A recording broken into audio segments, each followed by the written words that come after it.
피아의 냄새에서는 향기가 납니다.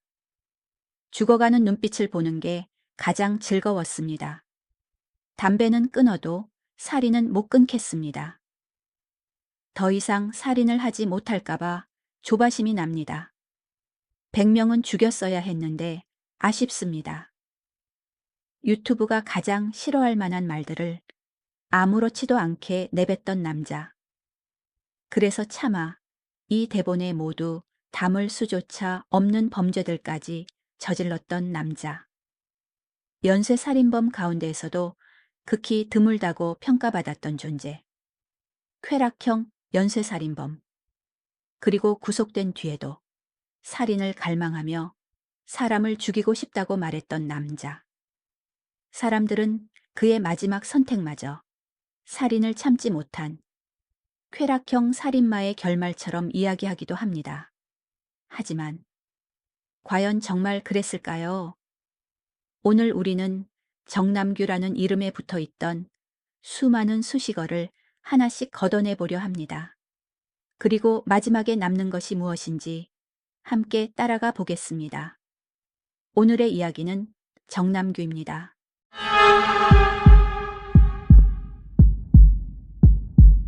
1969년 정남규는 전북 장수군의 농업에 종사하던 가정에서 태어났습니다.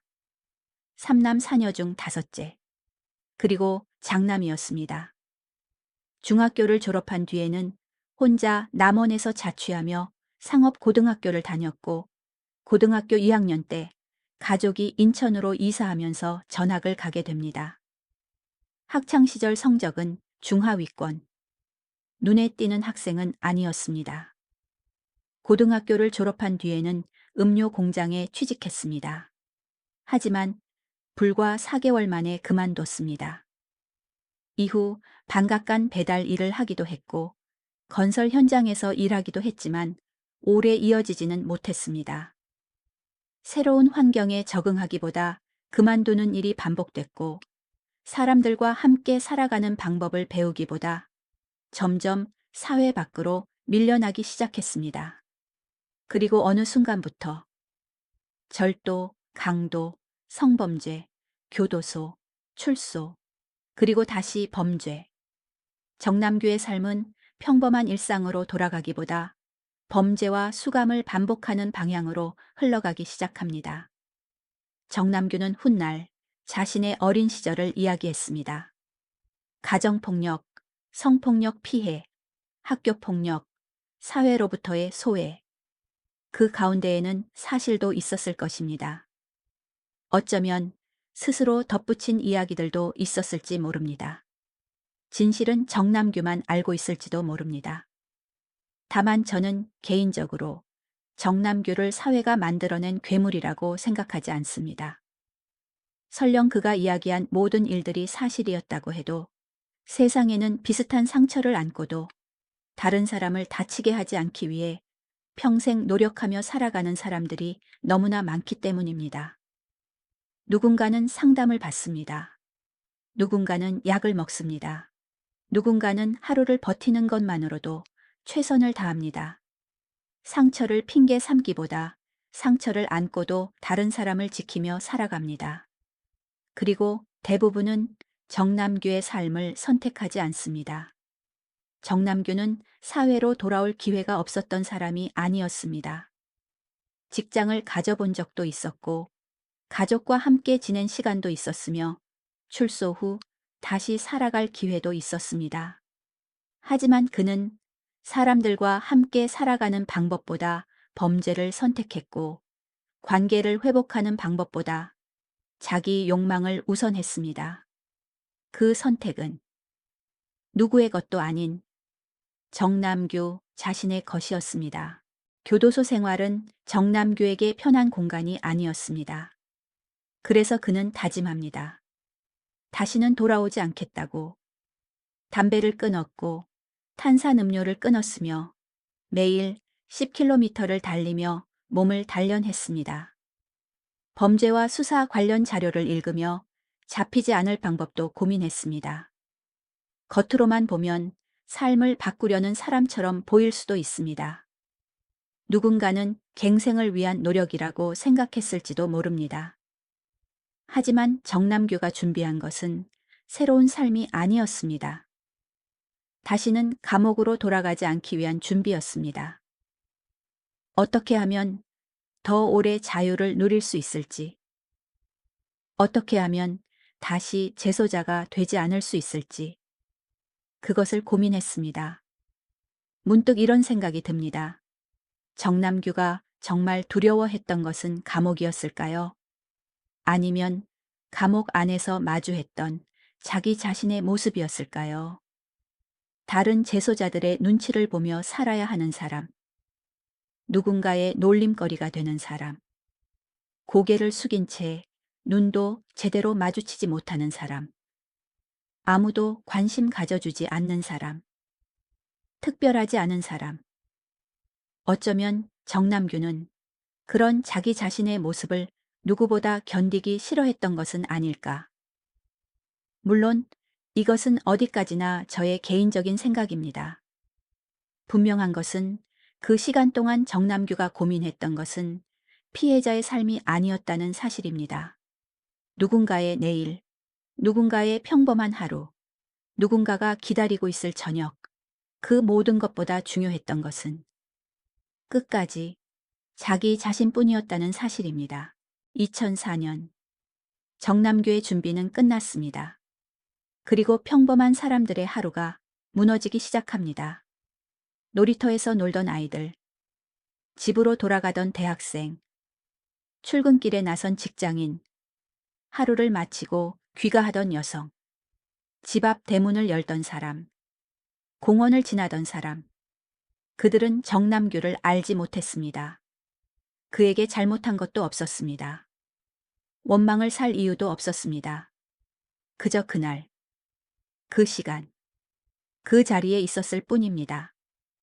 2004년부터 2006년까지 서울과 경기 일대에서 공식적으로 확인된 사망자는 13명, 중상을 입은 피해자는 20명이었습니다. 정남규는 피해자의 눈에서 삶이 꺼져가는 순간을 보는 것이 즐거웠다고 말했습니다.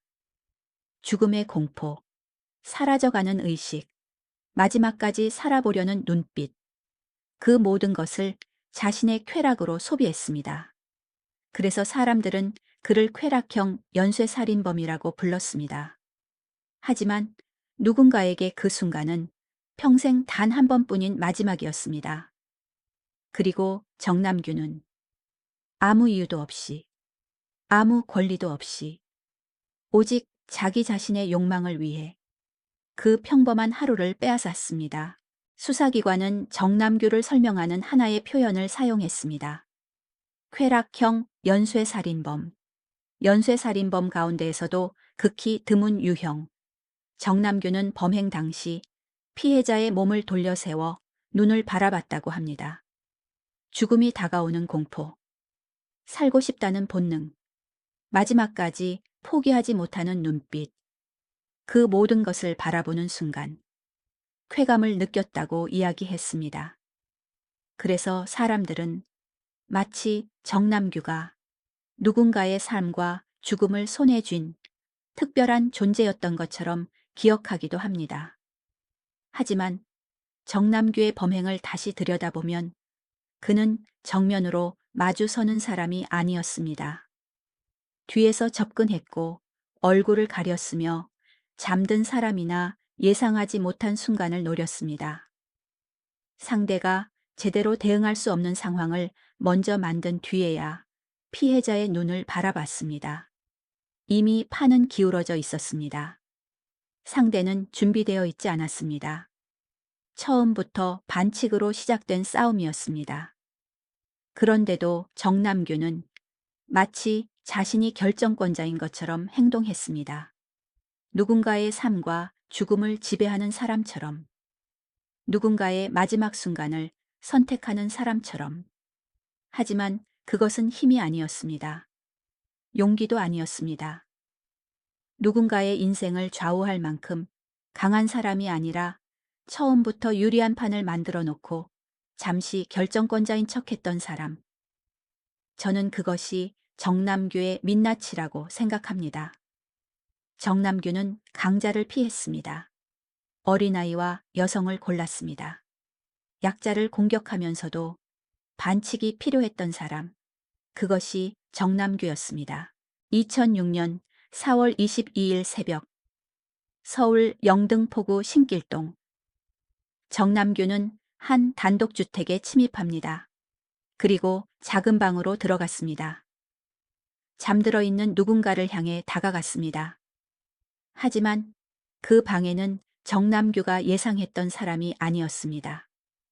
건장한 청년이 잠들어 있었습니다. 청년은 잠에서 깨어났고 비명을 질렀습니다. 그리고 안방에서 자고 있던 아버지가 달려왔습니다. 격렬한 몸싸움 끝에 정남규는 붙잡혔습니다. 2004년부터 이어져 온 연쇄범행은 그렇게 막을 내립니다. 그리고 경찰에 붙잡힌 정남규는 이런 말을 남깁니다. 원래 여자나 어린애가 자고 있을 줄 알았는데 덩치 큰 놈이 있어서 재수가 없었다. 재수가 없었다. 그는 그렇게 말했습니다. 누군가의 집에 몰래 들어가 잠든 사람을 공격하려 했던 사람이 예상보다 강한 상대가 있었다는 이유로 재수가 없었다고 말했습니다.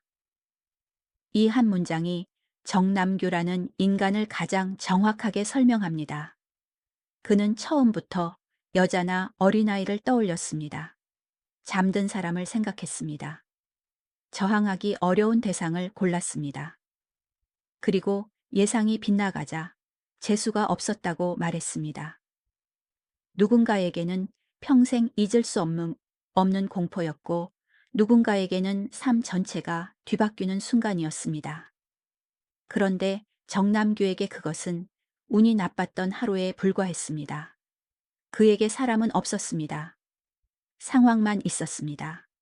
쉽게 제압할 수 있느냐, 없느냐, 성공했느냐, 실패했느냐, 그 기준뿐이었습니다. 큰 소리를 치던 남자의 실체는 결국 그 정도였습니다.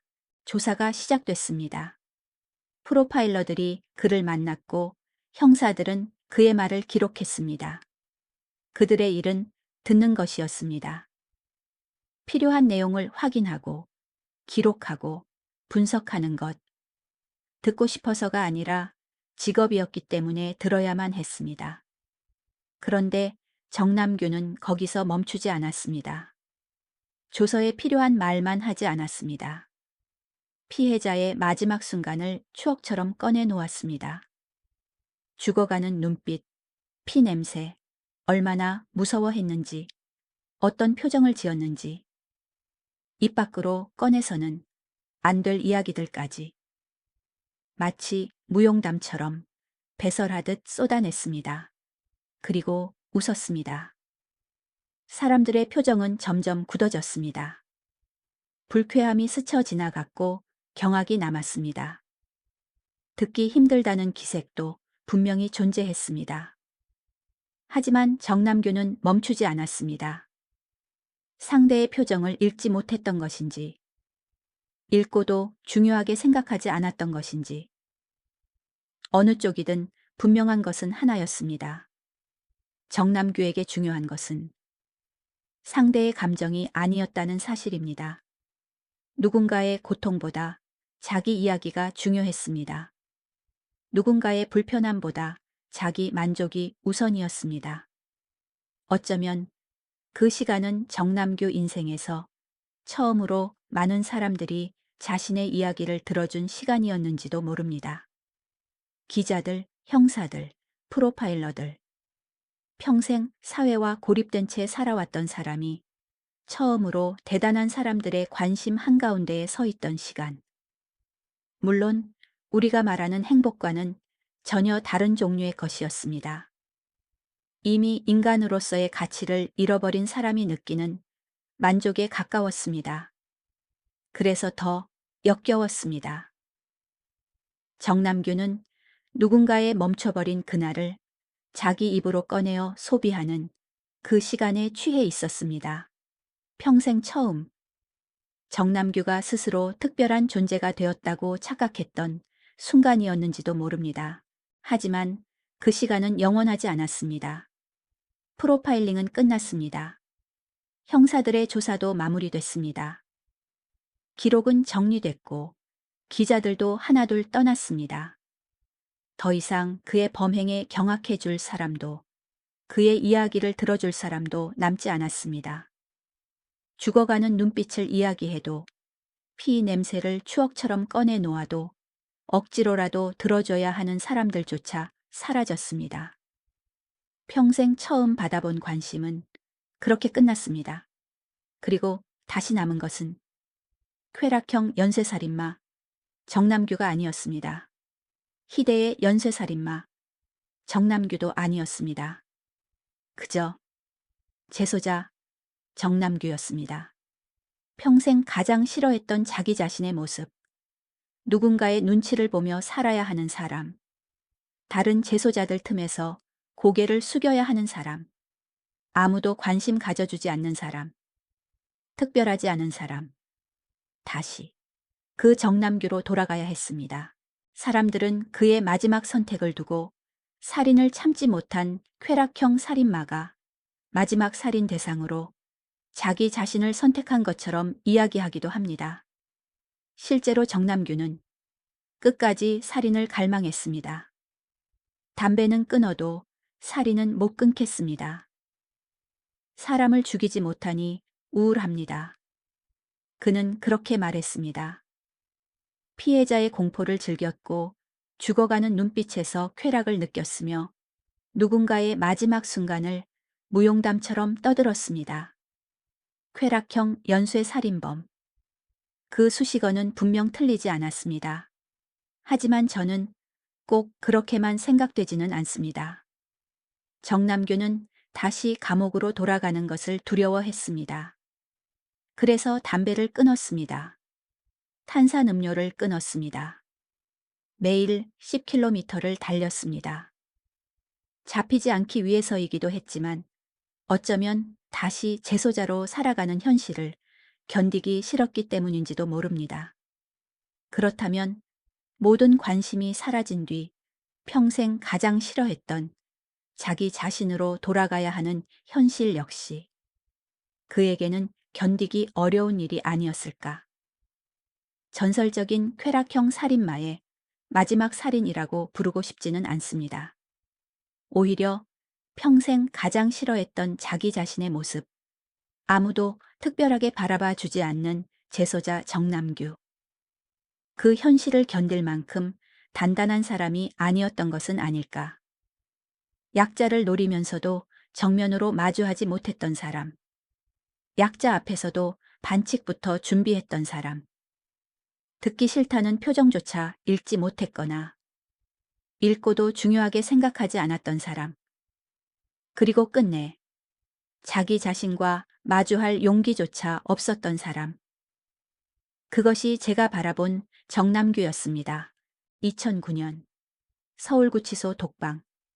정남규는 스스로 생을 마감하려 했고 다음 날 사망했습니다. 유서는 없었습니다. 사형이 집행된 것도 아니었습니다. 누군가의 손에 의해 생을 마감한 것도 아니었습니다. 정남규는 어린 시절의 상처를 이야기했습니다. 사회를 원망했습니다. 자신의 불행을 이야기했습니다. 하지만 사람을 이해하려 하기보다 잡히지 않을 방법을 고민했습니다. 관계를 회복하려 하기보다 자기 욕망을 우선했습니다. 누군가의 삶보다 자신의 즐거움을 먼저 두었습니다. 누군가의 감정보다 자기 이야기를 더 중요하게 여겼습니다. 세상은 그를 쾌락형 연쇄살인범이라고 불렀습니다. 희대의 연쇄살인범이라고 기억했습니다. 그 수식어들은 틀리지 않았습니다. 하지만 그의 삶을 처음부터 끝까지 따라가 보면 남는 것은 거창한 이름들이 아닙니다. 고작 4개월의 직장 생활조차 견디지 못했던 사람. 약자를 골랐지만 약자 앞에서도 반칙이 필요했던 사람. 처음 받아본 관심 속에서 누군가의 마지막 순간을 입으로 배설하며 만족했던 사람. 그리고 다시 아무것도 아닌 자기 자신으로 돌아가는 현실을 견디지 못했던 사람. 정남규는 끝까지 찌질한 정남규였습니다. 그리고 적어도 이제는 누군가의 멈춰버린 그날이, 누군가의 마지막 순간이, 누군가의 공포가 그의 입을 통해 추억처럼 소환되고 무용담처럼 배설될 일은 없습니다. 그 사실만은 분명합니다. 오늘 우리가 기억해야 할 것은 정남규라는 이름이 아닙니다. 그 이름 때문에 멈춰버린 수많은 평범한 삶들입니다. 그리고 그 삶들은 결코 고작이 아니었습니다.